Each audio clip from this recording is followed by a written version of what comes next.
Setelah kalian lihat video Honda CUV-e, ternyata di hari yang sama Honda juga tidak memperkenalkan satu motor listrik aja, tapi juga memperkenalkan Honda Icon E.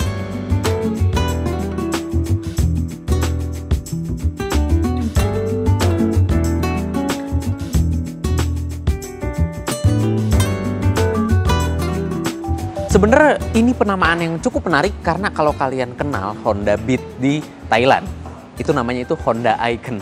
Dan sekarang di Indonesia muncullah Honda Icon E yang memang kalian lihat sendiri desainnya itu hampir sama dengan Honda IM1, tapi dilengkapi dengan beberapa perubahan yang cukup signifikan. Nggak cuma di bagian eksterior aja, tapi juga di dalamnya. Sekarang kita bahas soal detailnya. Seperti yang kalian lihat, bagian perlampuannya itu sama persis dengan Honda IM1. Dari lampu utama, lampu belakang, sampai ke sensennya, bentuknya sama dan masih full LED. Tapi untuk desain bagian panel bodinya itu benar-benar totally beda, karena kalau kita lihat Honda IM1i itu terlalu simple kayak moped-moped listrik dari Tiongkok atau dari Cina.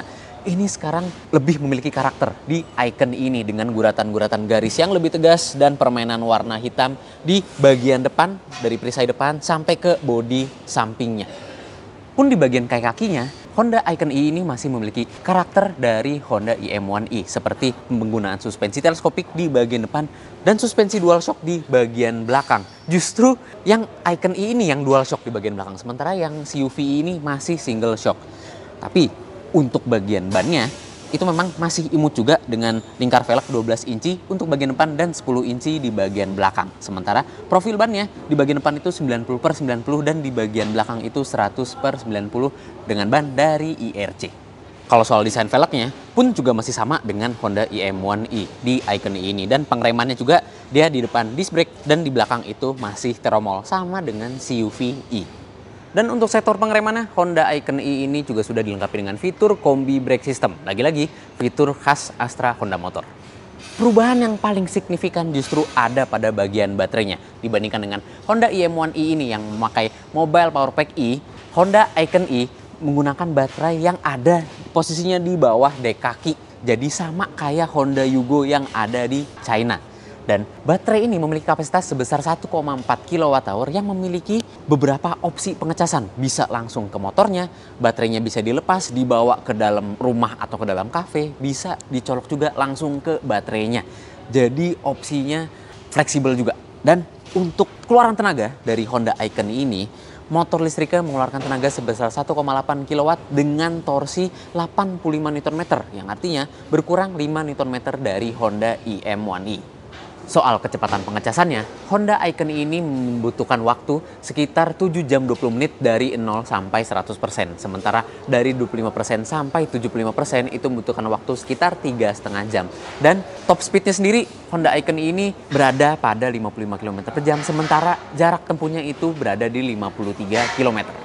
Masuk ke bagian panel instrumen, kita bisa lihat kalau panel instrumennya itu beda dari Honda IM1i yang terlalu simpel. Memang kalau kita lihat panel instrumen di Honda Icon E ini juga simple, tapi dia lebih menarik karena jadi lebih minimalis dengan desain yang glossy-glossy. Dan untuk tombol-tombol sendiri, dia juga masih simple juga. Di sebelah kanan itu ada mode berkendara, ikon, dan juga standar. Ikon ini khasnya Honda ya, sementara yang di bawah ini untuk starter. Dan di bagian kiri ini itu lampu dim, nggak ada lampu pass beam kayak di Honda CUV-e.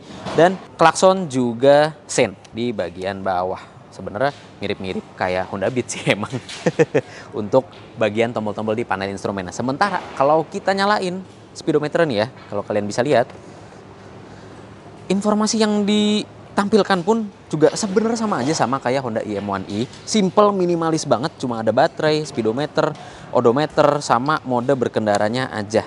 Tuh, bisa kita gonta-ganti.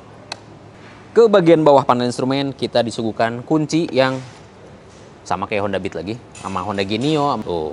Terus kalau mau buka jok juga sekarang nggak perlu colok-colok jok belakang lagi, bisa dari rumah kuncinya. Dan kita disediakan kompartemen terbuka untuk penyimpanan dan kompartemen tertutup untuk penyimpanan dan juga pengecasan smartphone lewat USB Type A. Masih ngomongin soal kompartemen penyimpanan, di Honda Icon E ini juga fleksibel banget. Kenapa? Karena dia sudah dilengkapi dengan hook biasa dan dek kakinya yang lebar juga. Mungkin ini muat 2 galon, lumayan kalau dimiringin. 2 gini.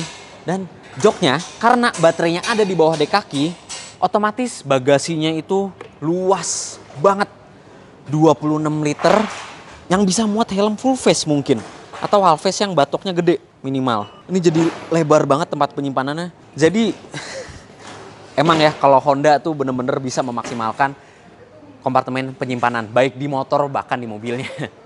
Jadi kesimpulannya Honda Icon ini jujur malah merupakan opsi yang lebih menarik dibandingkan Honda iM1i. Karena desain yang lebih berkarakter, lalu pengecasan baterai yang lebih fleksibel, dan juga performanya yang memang cukup untuk harian dan beberapa pernak-pernik lainnya. Apalagi soal kompartemen penyimpanan yang jadi lebih luas dibandingkan dengan Honda iM1i.